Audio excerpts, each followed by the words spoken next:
நான் ஒண்ணுமே பண்ணல. I gave my fullest. நான் எல்லாம் பண்ணியும் கடைசியில அவன் தான் பிளான் பண்ணி என்னை ஏமாத்திட்டு போயிட்டு, கடைசியில பழைய தூக்கி என் மேல போட்டுட்டான். எப்படி நான் அவன மன்னிக்க முடியும்? அவன் பண்ணதெல்லாம் மறக்க முடியும்?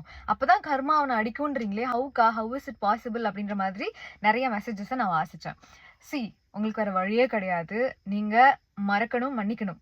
ஃபர்ஸ்ட் திங், உங்கள நீங்களே மன்னிச்சுக்கோங்க. அப்படி ஒரு மோசமான பெர்சன் நீங்க சூஸ் பண்ணதுக்காக உங்கள நீங்களே மன்னிச்சுக்கோங்க. And it's okay. நீங்க ஏமாந்துருக்கீங்க, அவ்வளவுதான். You have trusted him a lot, அவ்வளவுதான்.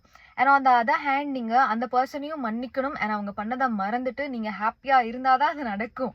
அண்ட் அதை தாண்டி there is something called is karmic relationship. ஸ்பிரிச்சுவலா போகாட்டி கூட நியூட்டன்ஸ் 3rd law எடுத்துக்கலாம். ஸோ எல்லா வினைக்கும் எதிர்வினை இருக்கு இல்லையா?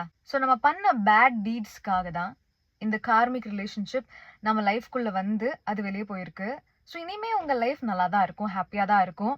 The only thing that you should do is, இந்த ரிலேஷன்ஷிப்ல நீங்க என்ன லெசனை லேர்ன் பண்ணிக்கிட்டீங்களோ அதை என்னைக்குமே மறந்துடாதீங்க. No matter what. நல்லா ஹீல் ஆயிட்டு அதுக்கப்புறம் ஒரு நல்ல ரிலேஷன்ஷிப்குள்ள போங்க. So this is what I want to convey.